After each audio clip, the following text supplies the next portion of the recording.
What's up, guys? Man, today has been such a cool day. You know, I actually wigged out today.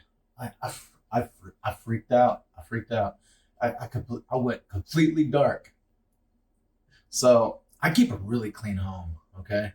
And so ants got into my house.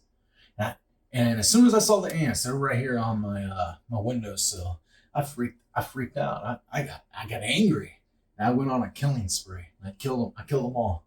Killed them all. I don't have any insecticide or whatever you call that. I have baking soda and super glue. And I super glued along the window's edges because that's where they were coming from. They're coming in from where, the sliding window right there where they meet. And I was cursing up a storm. When I say I was angry, I mean I was angry. I was yelling and hollering and cursing because I I was like, oh, so much for being spiritual. It was, that self talk, and I was just like, you know what, I'm allowed that. It's not like I go out there killing other life forms on a daily basis. Like it's just like my home. I was like, yep, they're thirsty. I mean, that's the only thing I could come up with a conclusion. Like they're real tiny ants, the smallest kind. And it's been so hot lately. I assumed that they were thirsty, that they needed water because that's where I usually keep my vortexing and keep my magnetic stirrers up here with water. So it must have smelt the goodness. But yeah, I went on a killing spree. I killed them all. Yeah, super glued along the edges, and I got some how do you say that? Salicylic acid. I have this body wash that has salicylic acid for rough skin, um, and I mixed that in with the baking soda and lined it. Hey, they're gone. They're gone. So I don't know. We might do a reading at the end, but I'm gonna do a true reading. I'll pick up where we left off last time.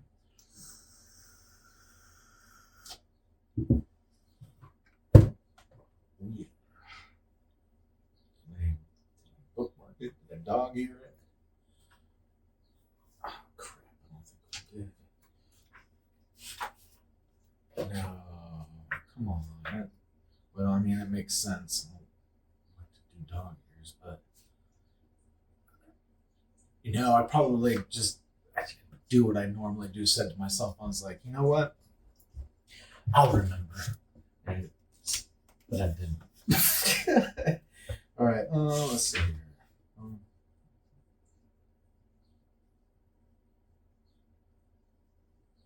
Okay. Oh well, yeah. I think we finished the chapter. Is what happened. Yep, that's what happened. So we're on chapter 2.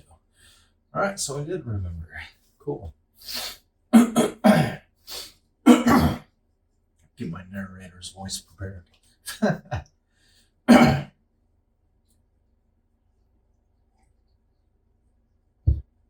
Oh, by the way, any of you have stomach problems? You have an overactive stomach, produces too much acid.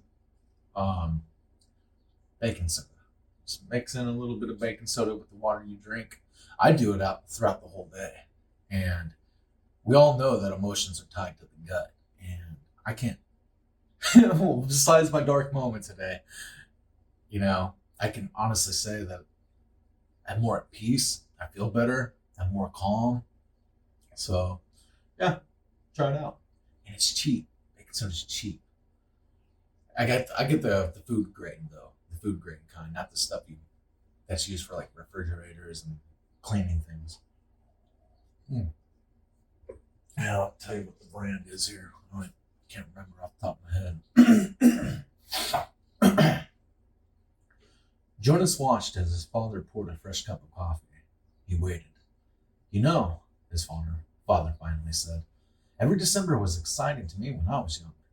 And it has been for you and Lily, too, I'm sure. Each December brings such changes. Jonas nodded. He could remember the Decembers back to when he had become well, probably a 4. The earlier ones were lost to him, but he observed them each year, and he remembered Lily's earliest Decembers. He remembered when his family received the Lily, the day she was named, and the day that she had become a 1. The ceremony for the 1s was always noisy and fun. Each December, all the new children born in the previous year turned 1, one at a time. There was always 50 in each year's group, if none had been released.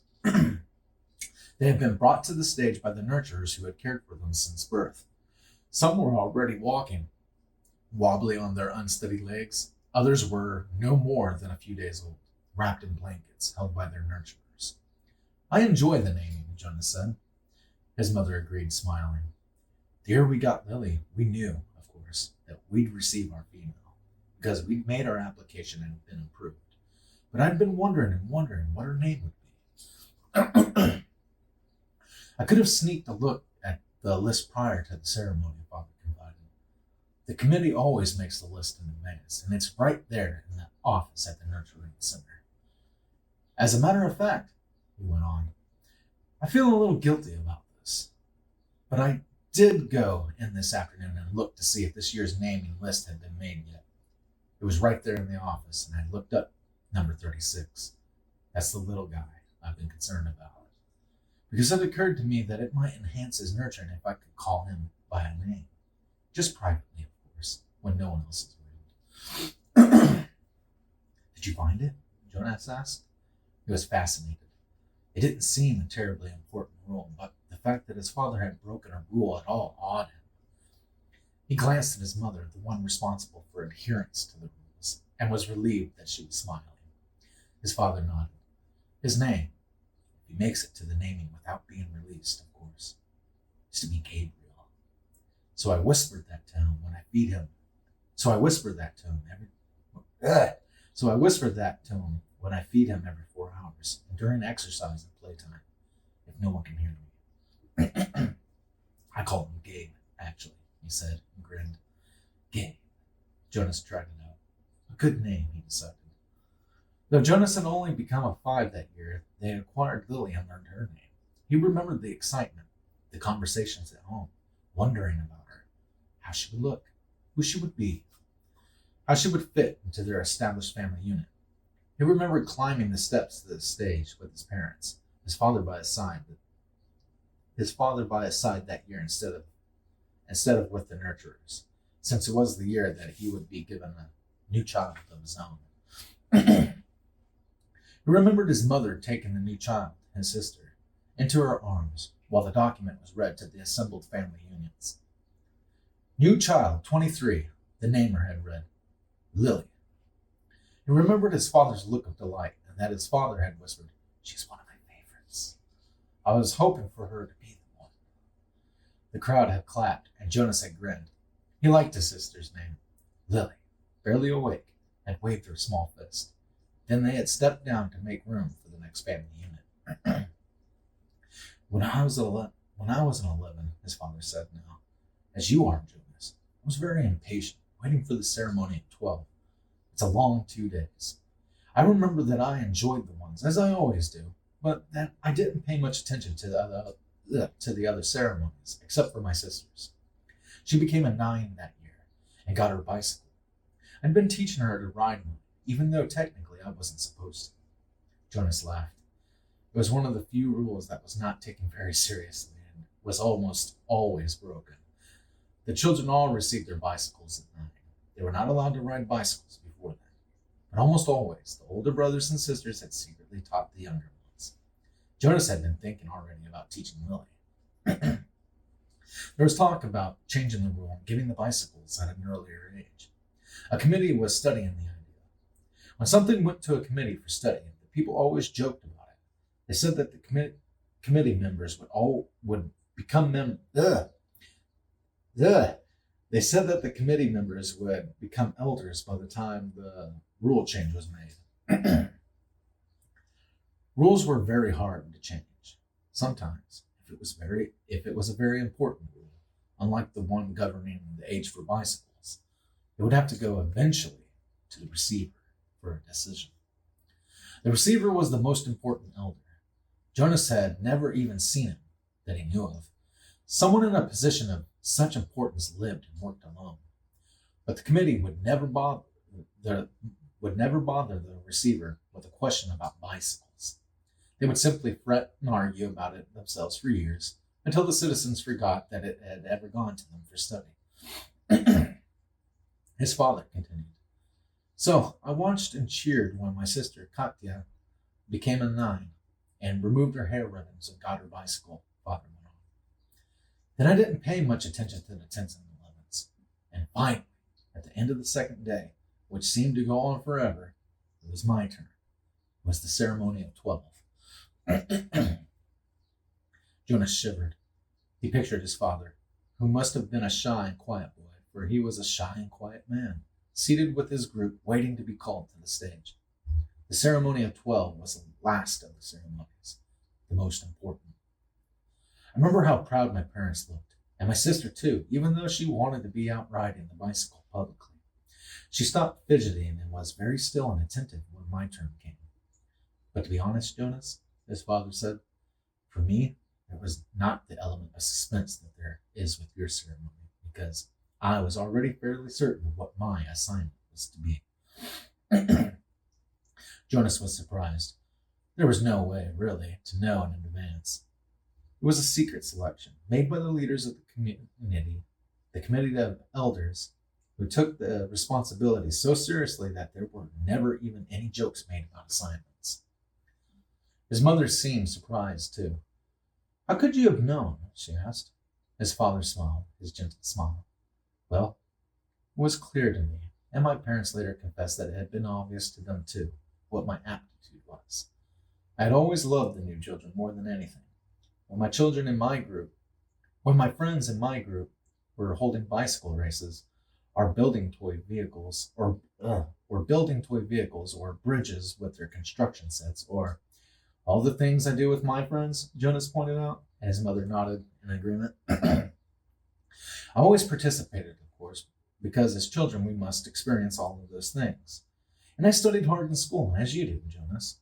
But again and again, during free time, I found myself drawn to the new children. I spent almost all of my volunteer hours helping in the nurturing center. Of course, the elders knew that from their observation. Jonas nodded. During the past year, he had been aware of the increasing level of observation in school, at recreation time. And during volunteer hours, he had noticed the elders watching him and the other 11s. He had seen them taking notes. He knew, too, that the elders were meeting for long hours with all of the instructors that he and the other 11s had during the years of school. So I expected it, and I was pleased, but not at all surprised, when my assignment was announced as nurturer, Father explained. Did anyone applaud, even though they weren't surprised, Jonas asked? Oh, of course. They were happy for me, that my assignment was what I wanted most. I felt very fortunate, his father smiled. Were any of the 11s disappointed your year? Jonas asked. Unlike his father, he had no idea what his assignment would be, but he knew that some would disappoint him. Though he respected his father's work, nurture would not be his wish, and he didn't envy laborers at all. His father thought, no, I don't think so. Of course, the elders are so careful in their observations and selections. I think it's probably the most important job in our community, his mother had commented. My friend Yoshiko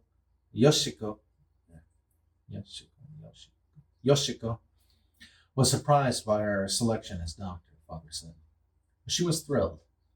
And let's see, there was Andre, and I remember that when we were boys, he never wanted to do physical things. He spent all the recreation time he could with his construction set, and his volunteer hours were always on building sites. The elders knew that, of course. Andre was given the assignment of engineer, and he was delighted. Andre later designed the bridge that crosses the river to the west of town, Jonas' mother said. It wasn't there when we were children. There are very rarely disappointments, Jonas. I don't think you need to worry about that, his father reassured him. And if there are, you know there's an appeal process. But they all laughed at that. An appeal went to a committee for study, I worry a little about Asher's assignment, Jonas confessed. Asher's such fun, but he doesn't really have any serious interests. He makes a game out of everything. His father chuckled. He said, I remember when Asher was a new child at the nurturing center before he was named. He never cried. He giggled and laughed at everything. All of us on the staff enjoyed nurturing Asher. The elders know Asher, his mother said. They'll find exactly the right assignment for him. I don't think you need to worry about him. But, Jonas, let me warn you about something that may not have occurred to you. I know I didn't think about it until after my ceremony at 12. What's that? Well, it's the last of the ceremonies, as you know. After 12, age isn't important. Most of us even lose track of how old we are as time passes. Though the information is in the Hall of Open Records, and we could go and look it up if we wanted to. What's important is the preparation for adult life and the training you'll receive in your assignment. I know that, Jonas said. Everyone knows that. But it means, his mother went on, that you'll move into a new group, and each of your friends will. You'll no longer be spending your time with your group of 11s. After the ceremony of 12, you'll be with your assignment group, with those in training. More volunteer hours, more recreation hours. So your friends will no longer be as close. Jonas shook his head. Asher and I will always be friends, he said firmly, and there will still be school. That's true, his father agreed. But what your mother said is true as well. There will be changes. Good changes, though, his mother pointed out. After my ceremony at 12, I missed my childhood recreation, but when I entered my training for law and justice, I found myself with people who shared my interests. I made friends on a new level, friends of all ages. Did you still play at all after 12? Jonas asked. Occasionally, his mother replied, but it didn't seem as important to me. I did, his father said, laughing. I still do. Every day at the nurturing center, I played bounce on the knee, peekaboo, and hug the teddy. He reached over and stroked Jonas's neatly trimmed hair. Fun doesn't end when you become 12.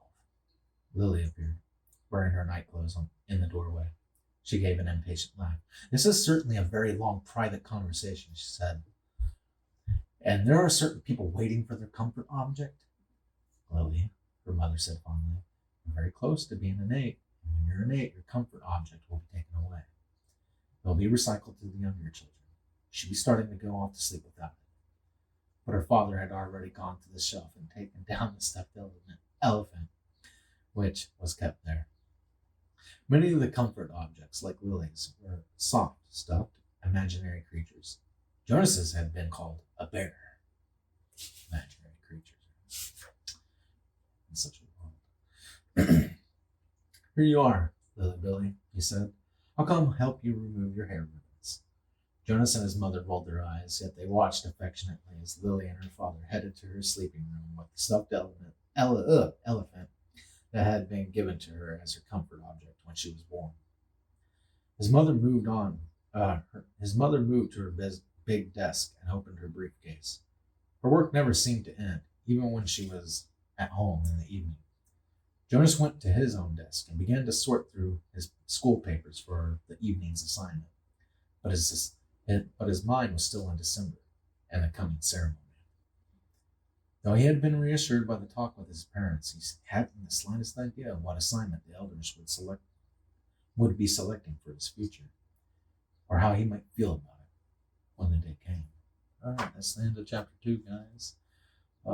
Chapter 3 next time. I don't know when it's going to be. Maybe tomorrow. Maybe next year.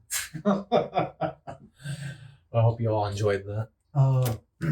Oh yeah, I ran for that baking soda.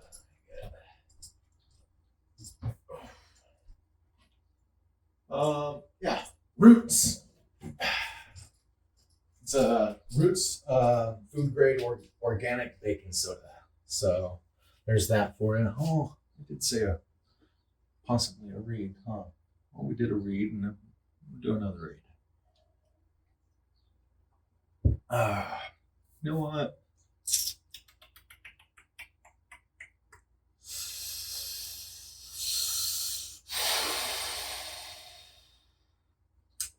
It's not really going to be a read. I want to pull from the manifestation cards, The Secret. Let's see what you guys get. I know it'll be exactly what you need to hear or want to hear. Hold on. Yeah.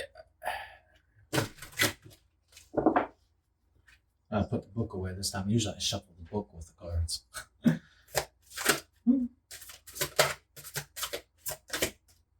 No.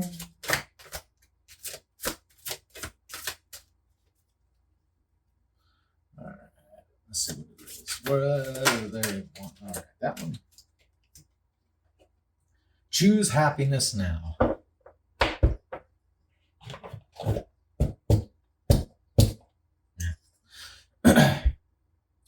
Resistance blocks your desires from coming to you. You create resistance in yourself by feeling anxious or worried about receiving what you want. Oh no, it's something I need to do here.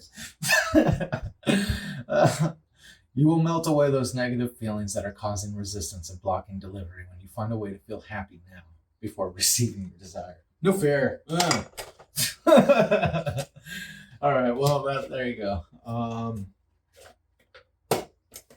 I definitely have a particular desire on my mind I've been fretting about.